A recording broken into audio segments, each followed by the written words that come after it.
मेरे नौजवान गयूर दोस्तों, क्यों तुम होश में नहीं आते हो? आखिर इस मदहोशी में कब तक गुजारोगे?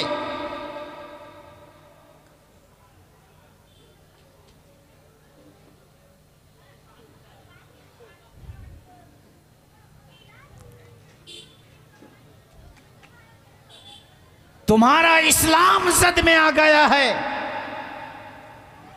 तुम्हारा दीन खतरे में आ गया है। आए दिन तुम्हारे दीन पर हमला हो रहा है, तुम्हारी मजहबी किताब पर हमला हो रहा है, तुम्हारे नबी मोहम्मद सल्लल्लाहु अलैहि वसल्लम पर हमला हो रहा है। मेरे मुसलमान नौजवानों,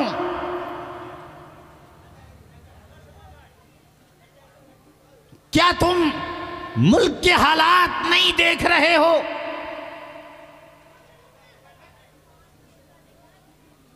किस तरह से चारों तरफ से हमें घेरा जा रहा है।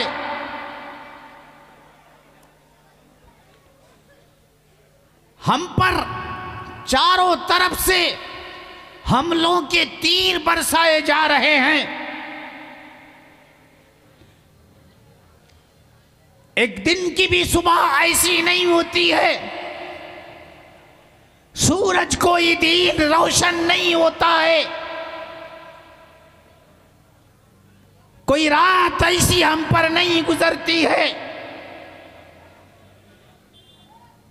कि हमारी माओं पर हमला ना हो, हमारी बहनों पर हमला ना हो, मुसलमान नौजवानों पर हमला ना हो, मुसलमानों की दुकानों पर हमला ना हो, मुसलमानों के कारोबार पर हमला ना हो, मुसलमानों के दीन पर हमला ना हो, मुसलमानों की किताब पर हमला ना हो, मुसलमानों की शरीयत पर हमला ना हो, मुसलमानों के नबी पर हमला ना हो।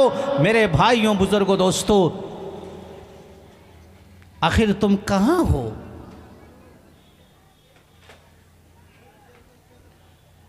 मुसलमानों की मस्जिदों पर हमला ना हो, मुसलमानों की इबादत खानों पर हमला ना हो, मुसलमानों की ईदगाहों पर हमला ना हो, मुसलमानों के मज़ारात पर हमला ना हो, मुसलमानों के उलमा पर हमला ना हो, मुसलमानों की, मेरे भाइयों, बुजुर्गों, दोस्तों, क्या कहूं,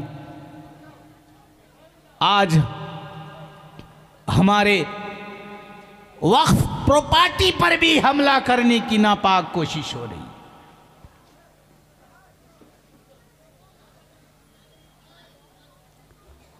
और तुम फ्री फायर में मस्त हो। कितना बेहया हो।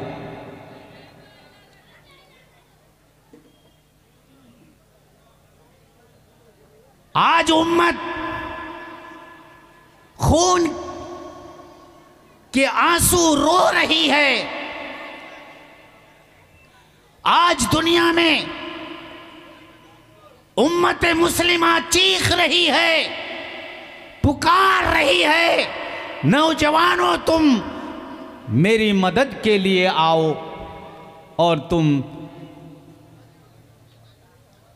रात रात, सारी रात, कितनी बेहयाई है, कितनी बेशर्मी की बात है।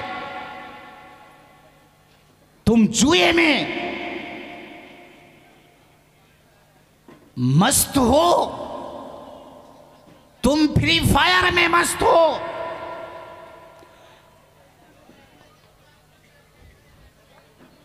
ऑफलाइन जुआ खेलना बंद करके अब ऑनलाइन में जुआ खेलना शुरू हुआ है। पूरी दुनिया डिजिटल है ना, अब ऑनलाइन में जुआ चालू हुआ है। एक एक रात तुम लाखों रुपया बर्बाद कर रहे हो। आज एक रास्ते से गुजरता हूं,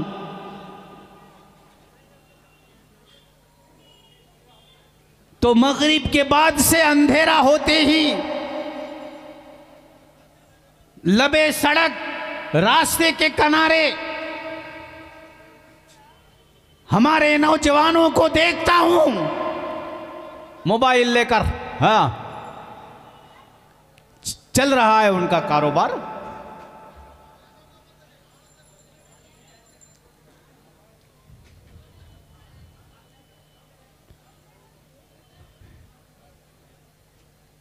मेरे नौजवानों, तुम जरा सोचो, तुम ही कौम की रीढ़ की हड्डी हो, मेरुदंडो, रीढ़ की हड्डी हो तुम, मूर्धन मूर्धन।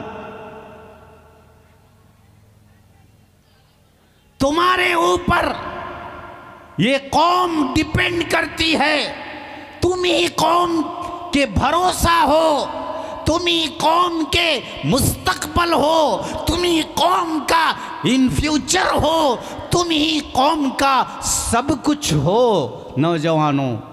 और तुम्हारी ये बदहाली है। आखिर ऐ नौजवानों, वो कौन सा गुनाह रहा है जो तुम लोगों के अंदर वो गुनाह नहीं पाया जाता है? शराब में तुम भरपूर हो,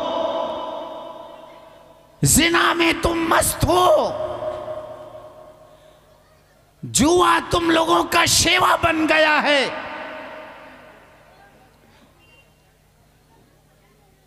नाचना गाना ये तुम्हारी फितरत बन गई है। ये बड़ी बड़ी बुराइयां, ये बड़े बड़े गुनाहों की तुम्हें लत लग गई है, तुम्हें हैबिट हो गया है।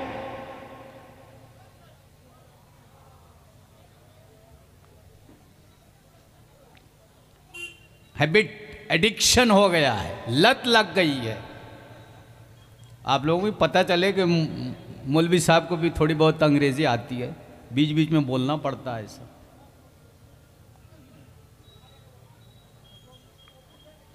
मेरे भाइयों, नौजवानों, तुम सुधर जाओ। अल्लाह की कसम, तुम्हारे सुधरने पर अल्लाह की रहमत का वादा है। तुम्हारे सुधरने पर अल्लाह की नुसरत और मदद का वादा है।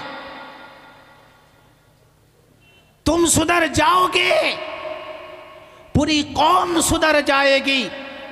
तुम जाग जाओगे, पूरी कौम जाग जाएगी। और तुम सो जाओगे तो पूरी कौम तबाह और बर्बाद हो जाएगी। जो आज तबाही और बर्बादी के दहाने पर एक कौम पहुंच चुकी है।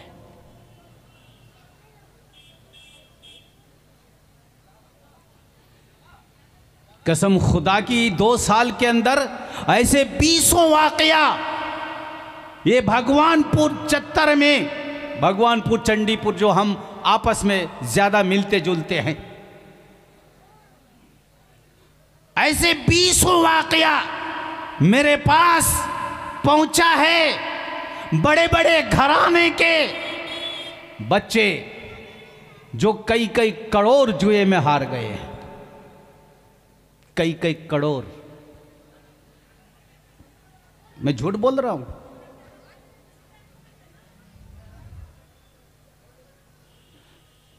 बाप को रास्ते पर उतार दिया है,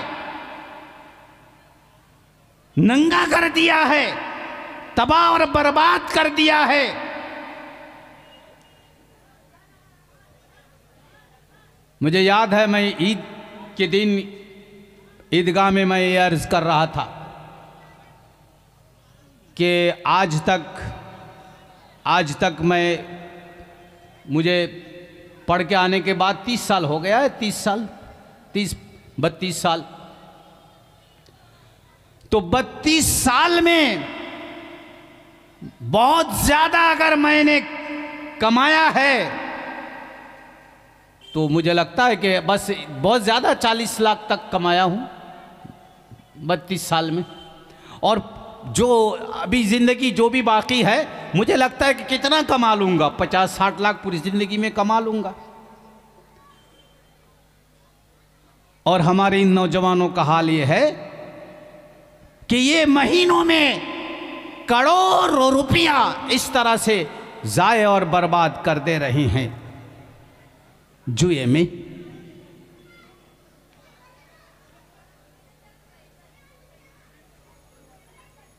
मुसलमानों, नौजवानों, क्या तुम्हारी कोई जिम्मेदारी नहीं थी? तुम्हारा कोई फर्ज नहीं बनता था? तुम्हारे ऊपर किसी का हक नहीं है? क्या मुंह दिखाओगे? आज जवान हो, कल जवान नहीं रहोगे। कल भी मैं जवान था, आज जवान नहीं हूं। एक दिन तुम्हारा भी आएगा। एक एक फूटी कौड़ी के लिए दूसरों के पास हाथ फैलाओगे। नौजवानों, तुम सुधर जाओ। ये हरामकारी में इस तरह से मुलव्विस मत हो जाओ। इस तरह से पैसों को बर्बाद मत करो। कौम की अमानत को बर्बाद मत करो। दूसरों के हक को इस तरह से जाये मत करो। वफी अम्वालिहिम हक्कुम मालूम लिस्साइल वल महरूम। तुम्हारे पैसों में सबका हक है। तुम्हारे माँ बाप का हक है। तुम्हारे बीवी बच्चों का हक है। तुम्हारे रिश्तेदारों का हक है। तुम्हारे महल्ले वालों का हक है। तुम्हारे पड़ोसियों का हक है। आम मुसलमानों का हक है। मस्जिद और मदरसों का हक है। ये अमानत है अल्लाह की, और अमानत को इस तरह से तुम जाये मत करो। हाथ जोड़कर मेरे नौजवानों, मैं तुमसे हाथ जोड़कर कहता हूं, जुए में तुम इस तरह से पैसे बर्बाद मत करो।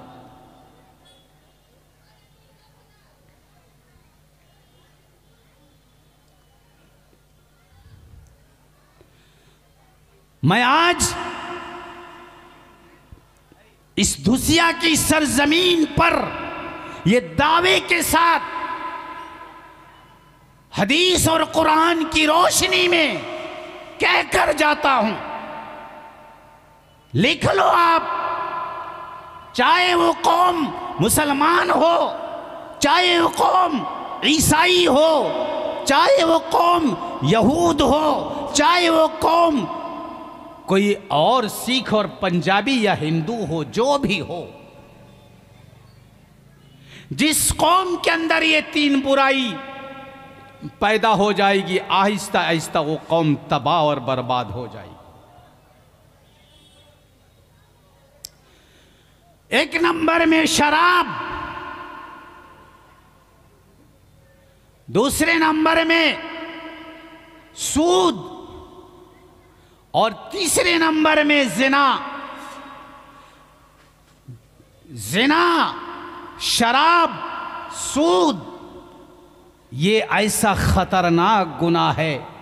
इन गुनाहों के साथ कोई कौम दुनिया में पनप नहीं सकी है, तरक्की नहीं कर सकी है, न कभी कर सकती है। वो कौम बर्बाद होकर रहेगी।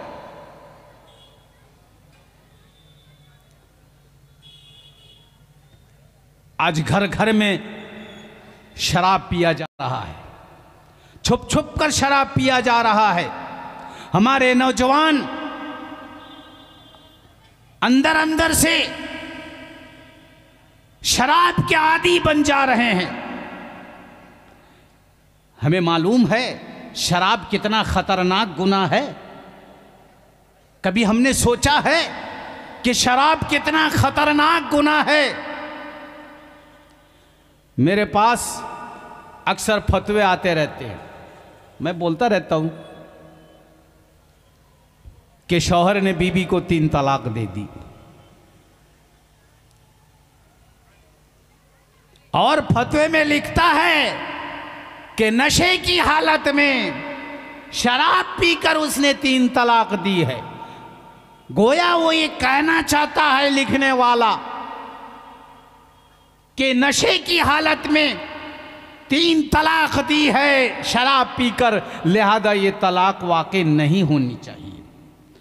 और उलमा किराम आज से हजारों साल पहले इतने चौकन्ने थे, उन्होंने 1000 साल पहले लिख दिया, व तलाक सकरान वाक़िउन, नशे आवर लोगों की तलाक, नशे की हालत में तलाक देने वाले की तलाक वाक़ हो जाएगी, पड़ जाएगी।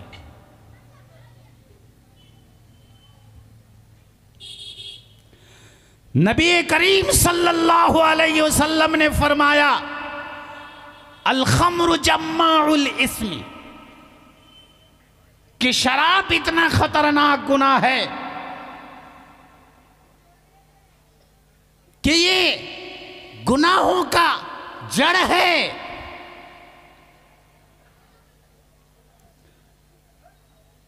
सारे गुनाहों को ये जमा कर देता है। एक वाकया अभी थोड़े दिन पहले एक क्लिप मैंने सुना था, उसमें ये बात थी, ये कह रहे थे कि एक खूबसूरत बादशाह की बेटी, हसीन खूबसूरत, एक नौजवान जो बड़ा नेक, अच्छा नौजवान था, नेक था, एक नेक सालेह नौजवान पर वो फिदा हो गई, आशिक हो गई। तो उसने उस नौजवान से, उस हसीन खूबसूरत हसीन औरत ने, बादशाह की बेटी शहजादी ने, उसने पेशकश की, ऑफर की कि तुम मुझसे अपनी जिस्मानी ख्वाहिश पूरी कर लो। तो वो नौजवान कहता कि तौबा तौबा, अल्लाह की माफ़ी मांगता हूँ अल्लाह से, अल्लाह की तौबा, ये गुनाह मैं नहीं कर सकता हूँ, ये नहीं कर सकता हूँ। तो वो हसीन शहजादी कहती है कि अच्छा, ये गुनाह जब तुम नहीं कर सकते हो, वो जो फला आदमी है ना, वो मेरा दुश्मन है, तुम उसको कत्ल कर दो। उसने फिर कहा, नहीं, अल्लाह की तौबा, ला हौल, ऐसा गुनाह मैं कैसे कर सकता हूं, किसी को कत्ल कर दो, खून कर दो, ये गुनाह नहीं मैं कर सकता हूं, ये भी नहीं कर सकूंगा। अब वो हसीन, चालाक, होशियार वो शहजादी, उसने क्या किया, एक गिलास में शराब, जाम में शराब रखकर उसके टेबल में पेश कर दी और कहने लगी कि तुम, ए नौजवान, तुम इस गिलास को, इस शराब के जाम को पी लो। अब उसने देखा, फिर वो शहजादी कहती है कि इसको पी लो, जाने दो, तुम्हें कत्ल भी करने की जरूरत नहीं है और मुझसे बदकारी करने की भी जरूरत नहीं है, तो ये शराब पी ले। अब उसने देखा कि जिना करना, बदकारी करना तो बहुत बड़ा गुनाह, और उधर कत्ल कर देना वो भी तो बहुत बड़ा गुनाह। चलो इन 2 बड़े गुनाह से तो बच जाएंगे, एक गिलास पी लेंगे, और क्या बात है? अरे 2-4 घूंट पी लेंगे, और क्या है, ये गुनाह छोटा हो जाएगा, हम इतने बड़े गुनाह से तो बच जाएंगे। अब वो नौजवान वो शराब का गिलास उठाता है और छोटा गुनाह समझकर पी जाता है। जैसे ही वो शराब पी लेता है, उसकी अकल बाख्ता हो जाती है, मुअत्तल हो जाती है। अब उसकी अकल काम नहीं करती है, वो मदहोश हो जाता है, दीवाना हो जाता है, उसके अंदर इश्क का जुनून, सेक्स का जुनून चढ़ जाता है। और फिर मेरे भाइयों बुजुर्गों दोस्तों, वो शराब पीने के बाद उस हसीन शहजादी से जिना भी कर लेता है, बदकारी और बदफेली भी कर लेता है, और जिसको उसने मारने के लिए कही थी उसको मार भी देता है, कत्ल भी कर देता है।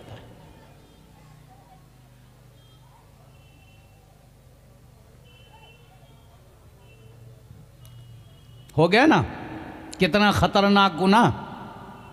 आप सल्लल्लाहु ने फरमाया अल खमरु रासु कुल्ली खतियतिन, हर गुनाह का ये जड़ है, हर गुनाह के लिए रास्ता हमवार करता है।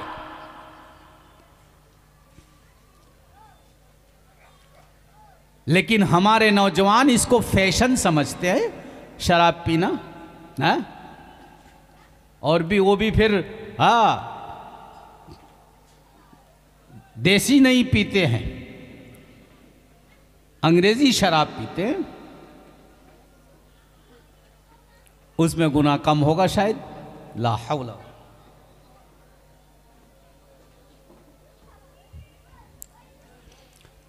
आप सल्लल्लाहु अलैहि वसल्लम ने फरमाया है इज़ा ज़हरा फी क़रयतिन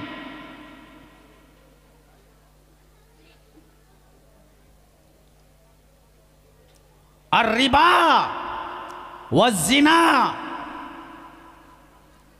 वल खम्र, कि जब किसी बस्ती में, किसी गांव में, किसी शहर में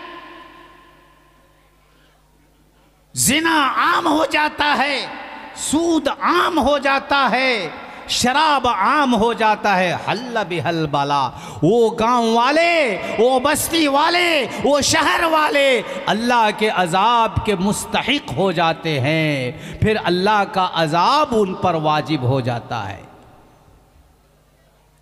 आना ही आना आएगा। अच्छा एक बात, अजाब आप इसको मत समझिए कि अजाब कोई सैलाब आएगा या भूचाल भूकंप होगा, जलजला होगा और तहस नहस हो जाएगा, सैलाब आकर सब खत्म कर देगा, या कोई टॉर्नेडो, कोई तूफान आएगा। ये तो आनन फानन अजाब है, अजाब आएगा और तबाह करके चला जाएगा। मेरे भाइयों बुजुर्गों दोस्तों, ये भी तो बड़ा अजाब है जो आज दिल का दौरा हो रहा है, हार्ट अटैक हो रहा है।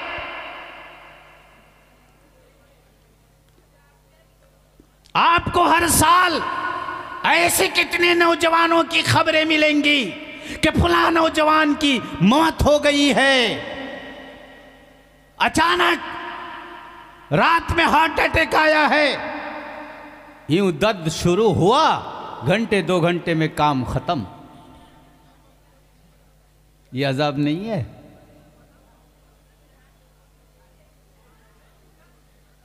हर महल्ले में, हर बस्ती में आपको 2-4 कैंसर पेशेंट मिलेंगे। ये अजाब नहीं है?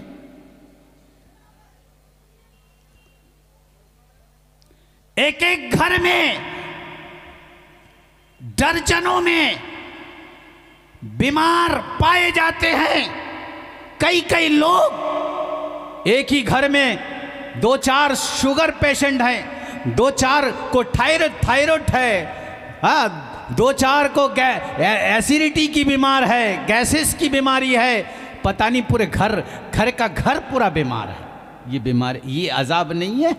किसने बोल दिया है ये अजाब नहीं है? ये भी अजाब की एक किस्म है, काइंड ऑफ अजाब। अल्लाह के अजाब की ये भी एक किस्म है। आपको बात समझ में नहीं आ रही है? आज ये गैरों को हमारे खिलाफ किसने वर्गलाया है? हमारी नफरत इन गैरों के दिलों में किसने भर दी है? ये अजाब है, अजाब। मुसलमानों, तुम अपने फरीजों से, अपनी जिम्मेदारियों से गाफिल हो गए हो, इसलिए अल्लाह ने गैरों को तुम पर मुसल्लत कर दिया है। ये भी अजाब है।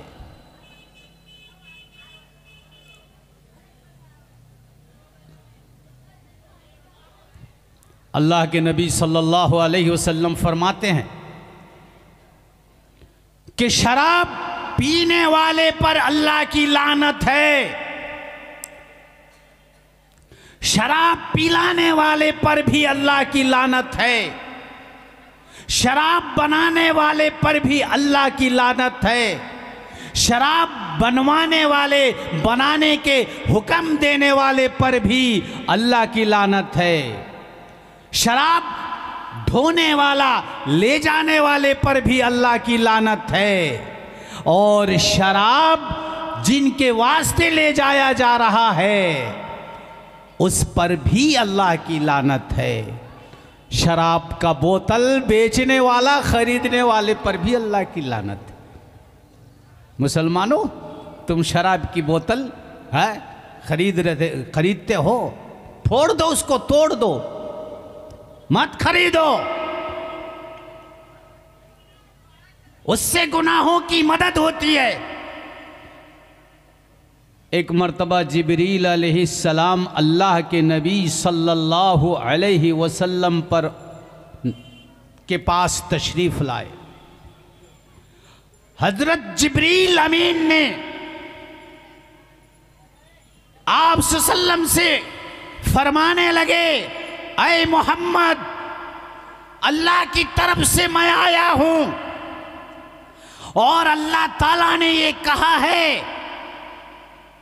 कि शराब पीने वाले पर मेरी लानत है। अल्लाह कह रहा है शराब पीने वाले पर मेरी लानत है, शराब पिलाने वाले पर मेरी लानत है, शराब बनाने वाले पर मेरी लानत है, शराब बनवाने वाले पर मेरी लानत है, शराब बेचने वाले पर मेरी लानत है, शराब ले जाने वाले पर मेरी लानत है, जिनके वास्ते ले जाया जा रहा है उन पर भी मेरी लानत है। हज़रत जिब्रील अलैहिस्सलाम आकर नबी मोहम्मद सल्लल्लाहु अलैहि वसल्लम से फरमाते हैं,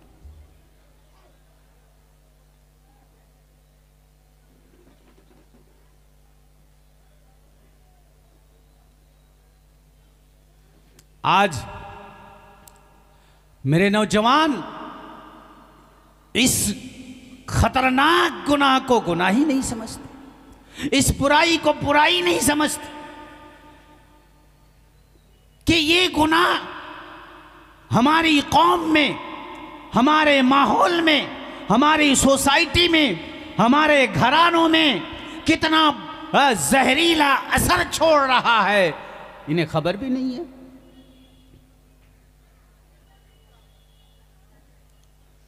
इसलिए नौजवानों, अल्लाह के वास्ते, अगर ये बुरी लत आपको लग गई है, अल्लाह के वास्ते हाथ जोड़ता हूं, छोड़ दो, छोड़ दो, इस गुनाह को छोड़ो।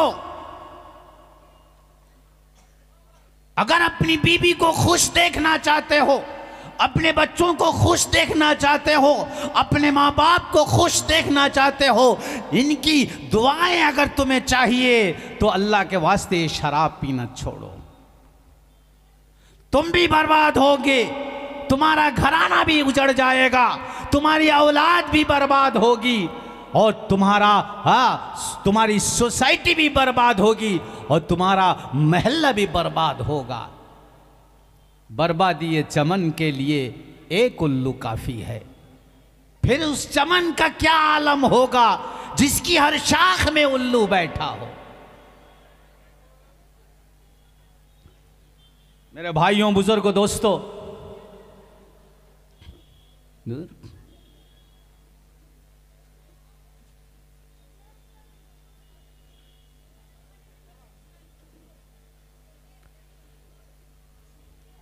शायद मेरे बाद जो मुकर्रिर हैं वो अब आते ही होंगे, और एक्चुअली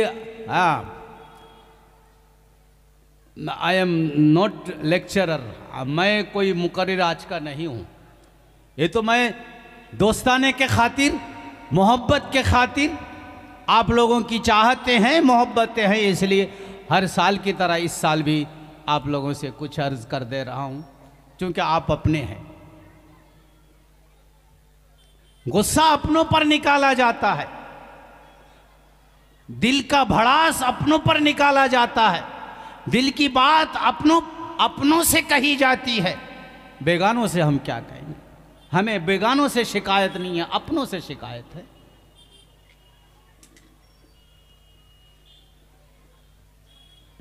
आइए और एक बात अर्ज कर देता हूं, बस ये आखिरी मेरी तकरीर की कड़ी होगी और उन्वान। दूसरी और क्या बीमारी हमें लगी है आपको पता है? सूद।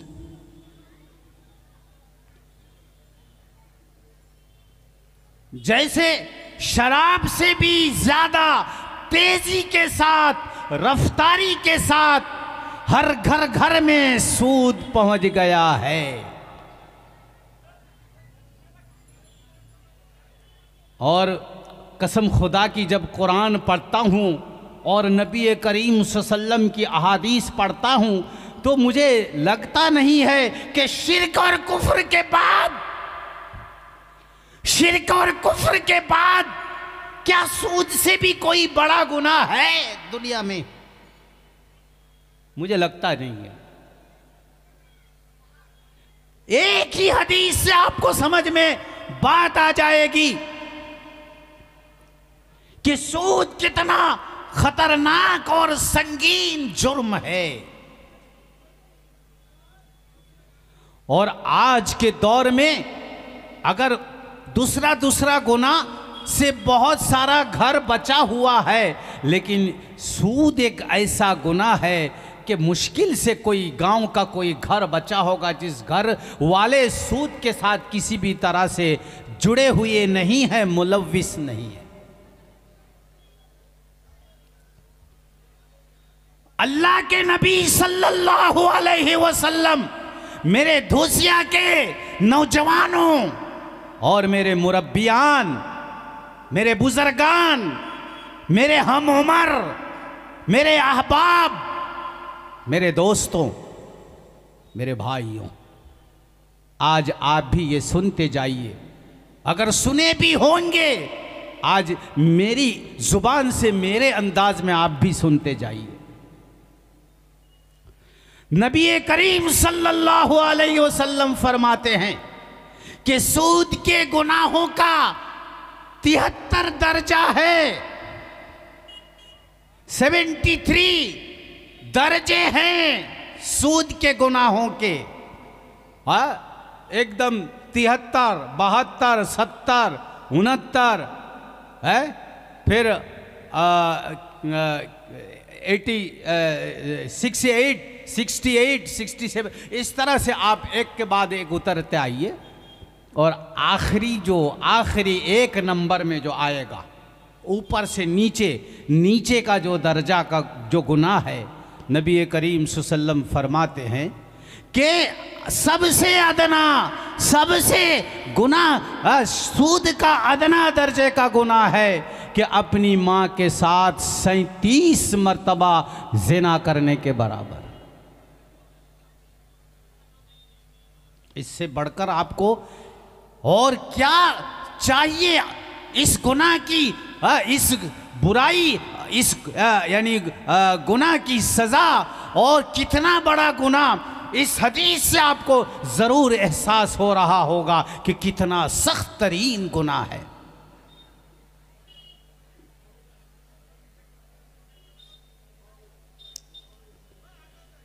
नबी करीम सल्लल्लाहु अलैहि वसल्लम फरमाते हैं कि मन नबत लहमुहु बिस्सुहती औला बिन्नार। जिस आदमी का गोश्त पोश्त, जिसका खून, जिसकी चर्बी, जिसका नशो नुमा सूद के पैसे से हुआ है, औला बिन्नार, वो जिस्म जहन्नम के ही ज्यादा हकदार हैं। हजारों बहाने से आज हमारे घरों तक सूद पहुंच चुका है। आप कहेंगे सूद सिर्फ उसी का नाम नहीं है कि आप किसी के पास लाख रुपया महीना 10,000 के हिसाब से, छोटा सूद के हिसाब से आप ले लें, वही सूद है। और अगर आप 1,000 रुपया के हिसाब से अगर लीजिएगा तो वो सूद नहीं है, ऐसे नहीं है, सूद ही है। मेरे भाइयों, बुजुर्गों और दोस्तों, अफसोस इस बात पर है कि आज हमने अपनी माओं को, अपनी बेटियों को, अपनी बहनों को, अपनी बीवियों को, अपने घर की मस्तूरात को भी सूदी लेन देन में, सूदी मामलात में हमने ढकेल दिया है। यानी जहन्नम का दरवाज़ा हमने उनके वास्ते भी खोल दिया है। क्यों हम अकेला जाएंगे जहन्नम में? तुम्हें भी लेकर जाएंगे। हम डूबे हैं सनम, तुम्हें भी ले डूबेंगे।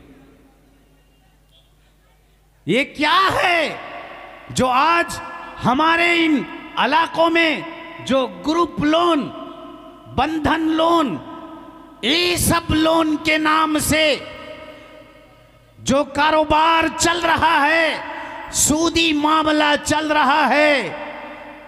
मेरे भाइयों, बुजुर्गों और दोस्तों, घर घर में ये बंधन लोन का मामला चल रहा है। ये सूदी लेन देन, ये सूदी कारोबार में आज हमारे घरों की मस्तूरात भी मुलव्विस हो गई।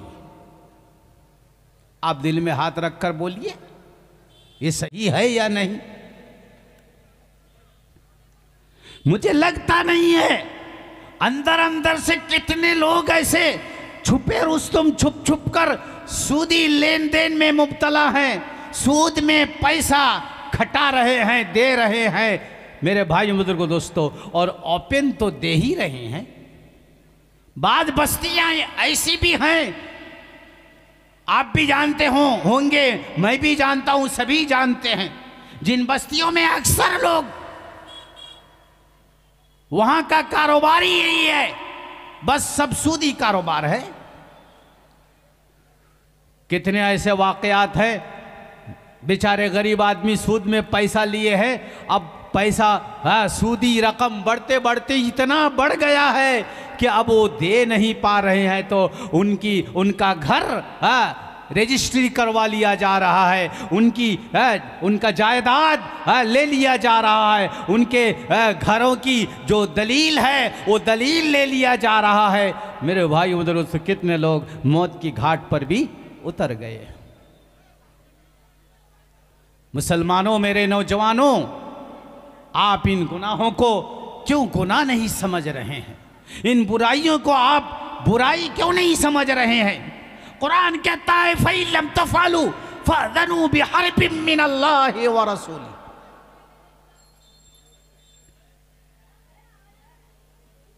कुरान कहता है कि अगर तुम तौबा नहीं करोगे, सूदी कारोबार से, लेन देन से बाज नहीं आओगे, बंद नहीं करोगे, नहीं रुकोगे, तो अल्लाह और उसके रसूल की तरफ से तुमसे जंग का ऐलान किया जा रहा है। कौन है दुनिया में जो अल्लाह और उसके रसूल से जंग करके जीत जाएगा? कितना खतरनाक गुनाह है, जिस गुनाह के बारे में कुरान कहता है फ़अज़नू बिहर्बिम मिनल्लाहि व रसूलिही,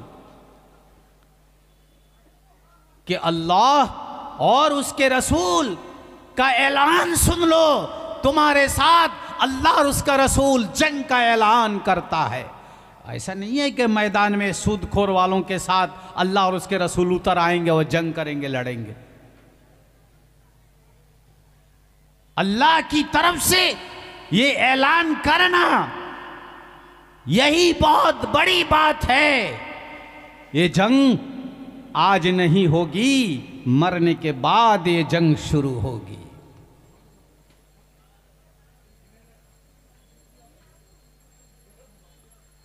नबी करीम सल्लल्लाहु अलैहि वसल्लम को मेराज हुआ। आप सल्लल्लाहु अलैहि वसल्लम ने एक जगह आपने देखा कि कुछ लोग खून के समंदर में तैर रहे हैं और उनकी सांसें ऊपर को चढ़ रही हैं, वो डूबने और मरने के करीब है। बहुत कोशिश कर रहे हैं कि किनारे आकर लग जाएं और खुशकी में उठ जाएं, लेकिन जैसे ही वो किनारे आते हैं तो फरिश्ते बड़े बड़े पत्थर लेकर खड़े हैं और उनको पत्थर से मारते हैं। फिर वो समंदर की आगे की तरफ, फिर वो उस पत्थर की मार काबिल बर्दाश्त ना होने की वजह से फिर वो समंदर में आगे निकल जाते हैं। फिर आते हैं तो फिर मारा जाता है। फिर तो उनकी ये बदहाली और उनकी ये यानी एक अजीब व गरीब कैफियत देखकर नबी करीम सल्लल्लाहु अलैहि वसल्लम रो पड़ते हैं और आप सल्लम को बहुत तकलीफ होती है। आखिर ये कौन सी कौम है जिसको इतनी खतरनाक सजा दी जा रही है? फरिश्ते कहते हैं कि ये वो लोग हैं जो दुनिया में सूद खाया करते थे। मेरे भाइयों, बुजुर्गों और दोस्तों, कुरान कहता है अल्लज़ीना यअकुलूना रिबा ला यक़ूमूना कमा यक़ूमुल्लज़ी यतख़ब्बतुहु अश-शैतानु मिनल मस।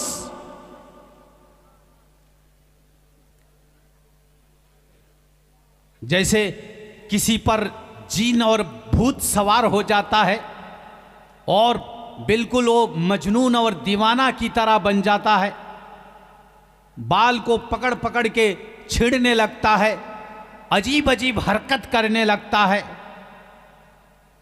मेरे भाइयों, बुजुर्गों, दोस्तों, क़यामत के दिन सूदखोरों को कुरान कहता है कि इस तरह से पागल और मजनून और दीवाने की शक्ल में उठाएगा।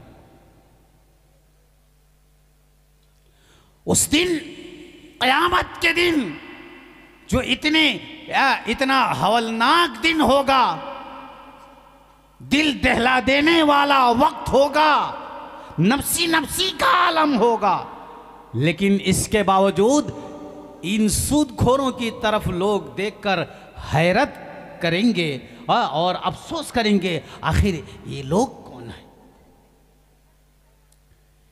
इसलिए मेरे भाइयों, बुजुर्गों और दोस्तों, मेरे नौजवानों, तुम इन बुराइयों को अल्लाह के वास्ते छोड़ो।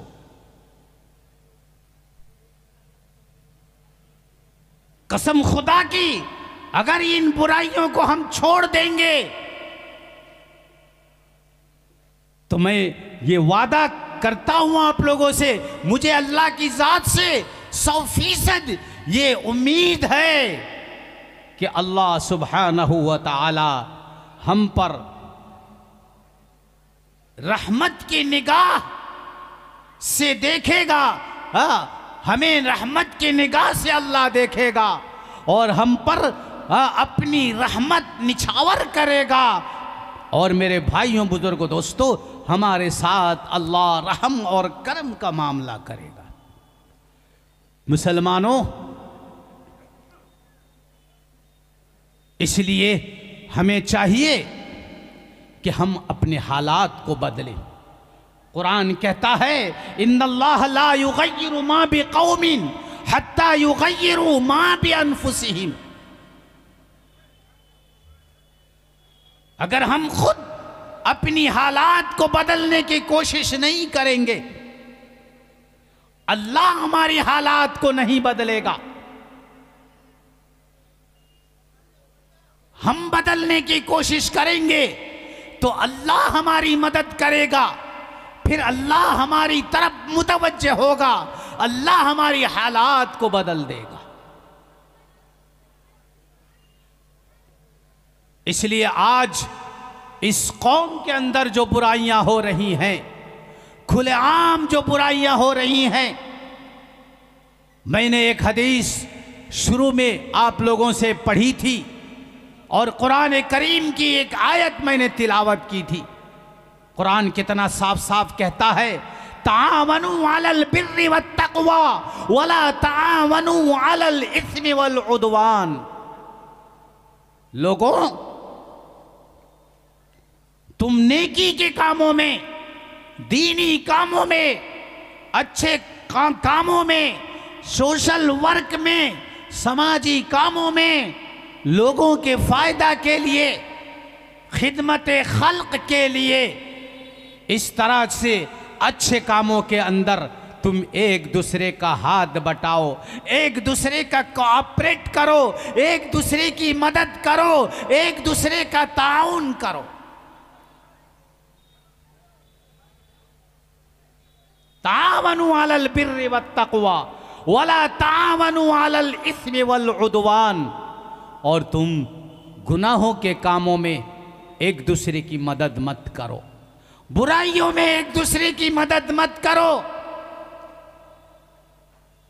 गुनाहों के लिए तुम मदद मत करो, गुनाहों के वजूद में आने के लिए तुम कभी भी किसी की मदद मत करो। वला तावनु अलल इस्मि वल उद्वान, इसलिए कि उससे माहौल खराब होगा, उससे कौम तबाह होगी, उससे इलाके में जहरीले असर पैदा होंगे, बुराइयां पैदा होंगी। लिहाजा कुरान कहता है वला तावनु अलल इस्मि वल उद्वान, कि तुम गुनाहों में, जुल्म और ज्यादती में, नाइंसाफी में तुम एक दूसरे की मदद मत करो।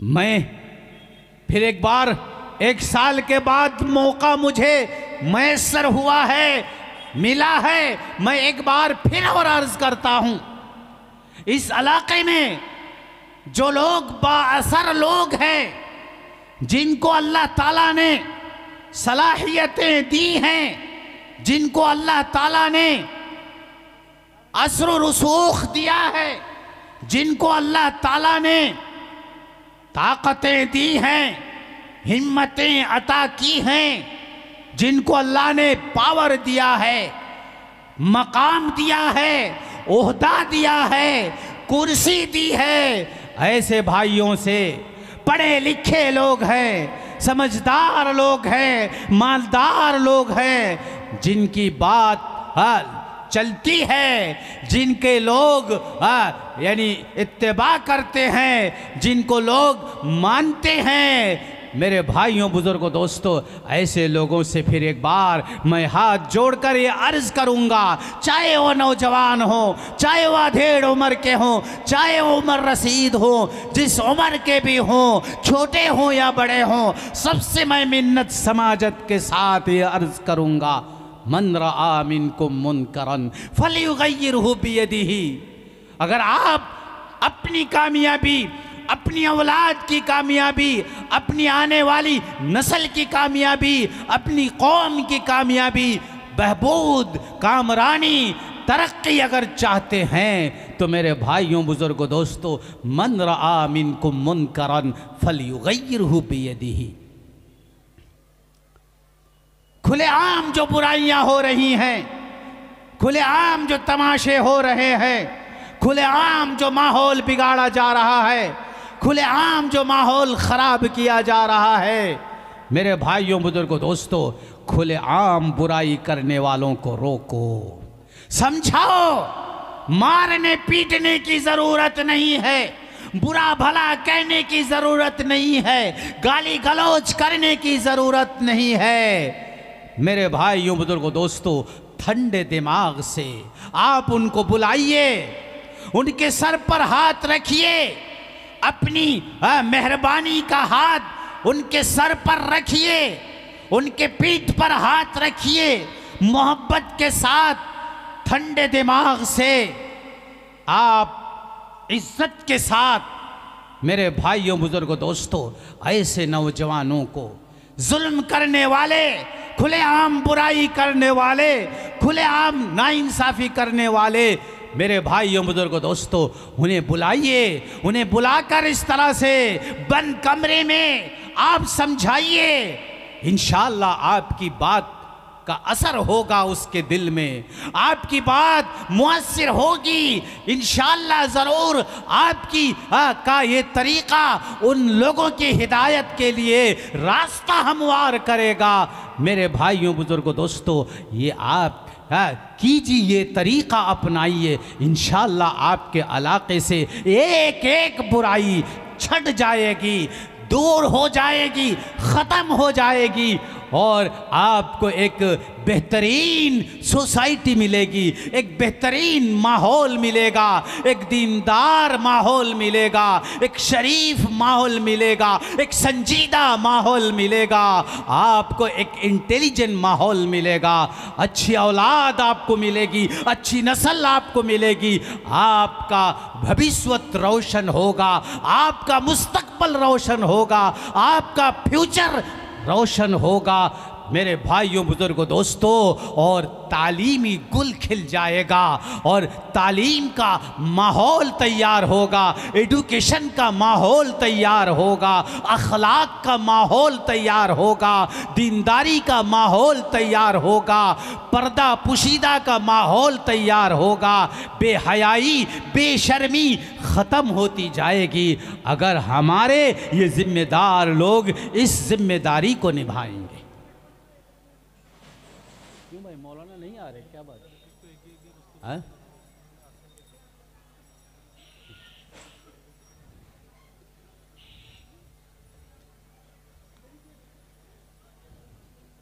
नबी करीम सल्लल्लाहु अलैहि वसल्लम कितनी अच्छी बात फरमाई, हमारी हिदायत के लिए आप सल्लल्लाहु ने कितनी अच्छी बात फरमाई।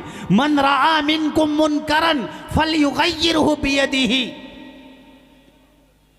कि अगर तुम अपने माहौल में, अपनी कौम में, अपने समाज में कोई बुराई देखो, कोई बेहयाई देखो, कोई जुर्म देखो, कोई जुल्म अगर तुम देखते हो, तो आप सल्लम फरमाते हैं कि तुम अपना पावर के ज़रिए से, अपना पावर के ज़रिए से, अपनी ताकत के ज़रिए से, अपनी ताकत के बलबूते तुम उसको रोको, रोको। लिहाजा आए मेरे मालदारों, तुम अपने माल के पावर से उनको रोको। ऐ मेरे पढ़े लिखे तबके, तुम अपनी तालीम और शिक्षा के जरिए से उनको रोको।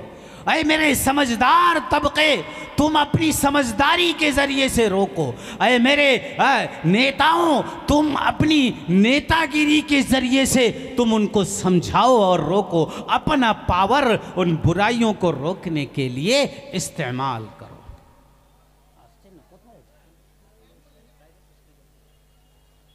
अनेक लंबा है, अच्छा আমি आगे बोलो नहीं एरकम।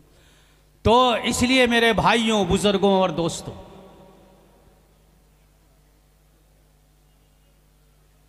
आप सल्लम फरमाते हैं कि अगर तुम्हें अपने पावर इस्तेमाल करने की हिम्मत नहीं है, तुम सियासी लीडर हो, अपना लीडरी पावर इस्तेमाल नहीं कर सक रहे हो, तुम मालदार हो, अपनी मालदारी का पावर इस्तेमाल नहीं कर सक रहे हो, तुम साहिबे असर रसूख हो, बाअसर लोग हो, लेकिन इसके बावजूद तुम असर अपना उस पर डाल नहीं सक रहे हो, मेरे भाइयों, तो आप सल्लम फरमाते हैं अगर तुम्हारे अंदर ये कमजोरी है, अगर तुम्हारे अंदर ये कमजोरी है, तो तुम जुबान से रोको। फ़इन लम यस्तती फ़बिलिसानिही, अगर तुम अपना पावर उस पर इस्तेमाल नहीं कर सकते हो, तो कम से कम अपनी जुबान से रोको, अपनी जुबान से रोको, अपनी जुबान से रोको कि ऐ मेरे भाई ये गलत काम है। मेरे भाइयों, बुजुर्गों, दोस्तों, आज का माहौल ऐसा है, पावर के बगैर आदमी कोई बात सुनने के लिए तैयार नहीं होता है। पावर के बगैर, ताकत के बगैर कोई बंदा बात सुनने के लिए तैयार नहीं होता है। फिर भी आपकी जिम्मेदारी है कि आप अपनी जुबान से कहें और रोकें कि ये गलत काम है। अब जैसे हम लोगों का हाल है ना, हम लोग मस्जिद में खुतबा में मिंबर में बैठकर तकरीरें करते हैं, लोगों को समझाते हैं जैसे यहाँ समझा रही हैं, लेकिन जहाँ बुराई होती है वहाँ जाकर हम अपना पावर दिखा नहीं सकते हैं कि इसलिए कि बिकॉज आई एम पावरलेस, हमारे पास पावर नहीं है। अब जो बुराई कर रहे हैं वो हमारी बात मानने के लिए तैयार नहीं होंगे। पावरफुल आदमी चाहिए। तो अगर पावरफुल तुम नहीं हो तो जुबान से कहो कि इन बुराइयों से रुको, और इन बुराइयों से रुकना चाहिए, ये गलत काम है, इन गलत कामों को सपोर्ट नहीं किया जा सकता है, माना नहीं जा सकता है, ये बर्दाश्त के काबिल नहीं है। अगर बाज इतने कमज़ोर गरीब गुराबा होते हैं कि इतनी भी उनके अंदर हिम्मत और सकत नहीं होती है कि ज़ुबान से कहें कि ये काम बुरा है। इतना भी कहेंगे तो उस पर ऐसे सब टूट पड़ेंगे, झपेट पड़ेंगे, इतना बुरा भला कहेंगे कि उसका बुरा हाल हो जाएगा। बेचारे गरीब है, खस्ता हाल है, इतनी भी उनके अंदर हिम्मत नहीं है कि वो जुबान से कहे कि तुम लोग क्या कर रहे हो, ये बहुत गलत काम है, ऐसा नहीं करना। इतना भी बोलने की बेचारे के अंदर ताकत नहीं है। नबी करीम सल्लल्लाहु अलैहि वसल्लम फरमाते हैं वज़ालिका अज़अफ़ुल ईमान। अगर इतनी भी ताकत ना हो बोलने की, चाहे वो कितना भी खस्ता हाल हो, कितना भी गरीब गुरबा हो, तो वो कमज़ोर ईमान वाला है। उसका ईमान उसको इतना आमादा नहीं करता है। वो मार के डर से, वो धमकी के डर से वो डर जाता है और जुबान खोलता नहीं है। मेरे भाइयों बुजुर्गों दोस्तों, कह रहे हैं कि जो मार के डर से डर जाता है तो वो आदमी और डर के मारे मुंह खोल नहीं है। आप सल्लल्लाहु ने फरमाया वज़ालिका अज़अफ़ुल ईमान, कि वो बड़ा कमज़ोर ईमान वाला है। मेरे भाइयों बुजुर्गों और दोस्तों, फिर एक बार मैं आप लोगों से ये अर्ज करके जा रहा हूं, मुसलमानों, तुम ये बात पत्थर की लकीर की तरह समझ लो, जो मिटने वाला हर्फ नहीं है, जो क़यामत की सुबह तक मिटने वाली नहीं है। मुसलमानों, मेरे नौजवानों, तुम्हारी कामयाबी, तुम्हारी कौम की कामयाबी सिर्फ और सिर्फ अल्लाह की रज़ा पर है, अल्लाह की खुशनुदी पर है। अल्लाह नाराज तो पूरे दुनिया वाले नाराज, अल्लाह राजी तो पूरे दुनिया वाले राजी, रब राजी तो सब राजी, रब नाराज तो सब नाराज। अपने रब को नाराज मत करो, गुनाह कर करके अपने रब को नाराज मत करो, तौबा का दरवाजा अपने लिए बंद मत कर लो, दिल को अपना सियाह मत कर लो, और अल्लाह वालों की नफरत अपने दिलों में पैदा मत करो। मुसलमानों, गुनाहों के साथ अल्लाह का कोई इत्तेफाक नहीं है। गुनाह करने वाली कौम के साथ अल्लाह का कोई वादा नहीं है, अल्लाह की कोई नुसरत नहीं है, अल्लाह की कोई मदद नहीं है। गुनाह करोगे अल्लाह का कुछ नहीं बिगड़ेगा। वक़ाल मूसा इन तकफुरु अंतुम वमन फिल अर्दि जमीआ फ़इन्नल्लाह लग़निय्युन हमीद। क्या कहता है? मेरे मुसलमान दोस्तों, गयूर नौजवानों, कुरान की इस आयत को सुनो। अल्लाह ताला कहता है कि ऐ मूसा, बनी इस्राइल जो मूसा अलैहिस्सलाम की कौम है, बहुत ही सख्त कौम थी, बहुत ही नाफरमान कौम थी। तो अल्लाह ताला मूसा अलैहिस्सलाम से कहा कि ऐ मूसा, तुम कह दो, इन तकफुरु अंतुम वमन फिल अर्दि जमीआ फइन्नल्लाह लगनियुन हमीद। अगर तुम लोग सब मिलकर तुम सब अल्लाह की नाफरमानी करोगे और जमीन में जितनी मखलूक है, सिर्फ इंसान ही नहीं, सारी मखलूक मिलकर भी अगर तुम लोग अल्लाह की नाफरमानी करोगे, अल्लाह का कुछ बिगड़ेगा नहीं। इन तकफुरु अंतुम वमन फिल अर्दि जमीआ, अल्लाह तुम्हारी इबादतों से बेनियाज है, अल्लाह को तुम्हारी इबादतों की जरूरत नहीं है। अगर तुम अच्छा करते हो, मन अमील सालिहन फलिनफ्सिही वमन असा फअलैहा, अगर तुम बुरा करते हो तो अपने ही लिए तुम बुरा कर रहे हो, और तुम अच्छा करोगे तो तुम अच्छे ही अपने ही लिए अच्छा कर रहे हो।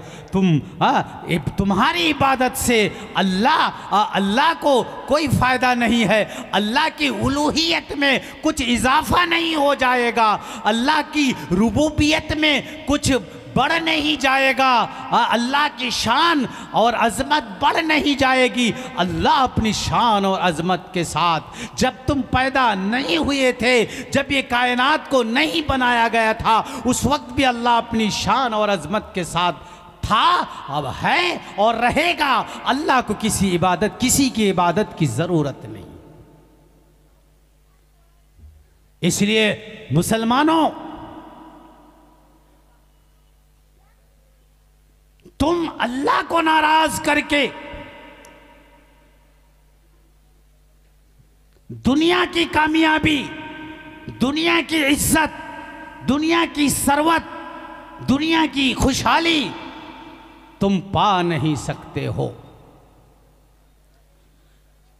तुम्हारी दीन और दुनिया की हर तरह की कामयाबी सिर्फ और सिर्फ अल्लाह के दीन के अंदर छुपकर है, अल्लाह के हुक्मों की पाबंदी में छुपकर है, अल्लाह की रजामंदी में छुपकर है। मुसलमानों, तुम्हारी नाफरमानियों से अल्लाह को अल्लाह का कुछ नहीं बिगड़ेगा, लेकिन तुम्हारी नाफरमानियों के साथ तुम्हारी मदद का कोई अल्लाह का वादा नहीं है। तुम पिटोगे, तुम मरोगे, तुम कटोगे, तुम बटोगे, जो भी होगा होगा तुम्हारा, अल्लाह को परवाह नहीं है। ला युबालिहिमुल्लाहु बालतन यज़हबु सालिहून अल-अव्वल फल-अव्वल व तबका हुफालतुन का हुफालति शईर। ला युबालिहिमुल्लाहु बालतन, ला युबालिहिमुल्लाहु बालतन। तुम इस तरह से गुनाह करोगे, इस तरह से बुराई करोगे, इस तरह से नाफरमानी करोगे, इस तरह से खुले आम तुम जुल्म करोगे, मेरे भाइयों, बुजुर्गों, दोस्तों, अल्लाह तुम्हारा परवाह नहीं करेगा। तुम कटोगे ना, तुम बटोगे ना, तुम टुकड़े टुकड़े गैंग होगे ना, तुम्हारा क्या आलम होगा, ना तुम्हारी मस्जिद टूटेगी, ना तुम्हारा मदरसा जाएगा, ना तुम्हारा वक्फ की प्रॉपर्टी जाएगी। क्या जाएगा? अल्लाह को कुछ नहीं, कुछ नहीं परवाह, मेरे भाइयों, बुजुर्गों, दोस्तों। और आज अगर रात में तुम सच्चे दिल से तौबा कर लोगे, अत्ताइबु मिनज़्ज़म्बि कमन ला ज़म्ब लहू, अगर तुम सच्चे दिल से तौबा करोगे, तुम फिर जाओगे तो अल्लाह भी तुम्हारी तरफ फिर जाएगा, तुम बदल जाओगे तो अल्लाह भी तुम्हारी तरफ बदल जाएगा। अगर तुम सुधर जाओगे तो दुनिया सुधर जाएगी, फिर अल्लाह तुम्हारे लिए हक का फैसला कर देगा, अल्लाह तुम्हारे लिए फतह का फैसला कर देगा, अल्लाह तुम्हारे लिए हर तरह की कामयाबी का फैसला कर देगा। मुसलमानों, गुनाह छोड़ो, यही इसी में तुम्हारी कामयाबी है। गुनाह के साथ तुम्हारी कोई कामयाबी नहीं है, जुल्म के साथ कोई कामयाबी नहीं है, शराबखोरी के साथ कोई कामयाबी नहीं है, जुआ के साथ कोई कामयाबी नहीं है, सूदखोरी के साथ कोई कामयाबी नहीं है, जिनाकारी के साथ कोई कामयाबी नहीं है, दलाली के साथ कोई कामयाबी नहीं है, हड़प करने के साथ कोई कामयाबी नहीं है।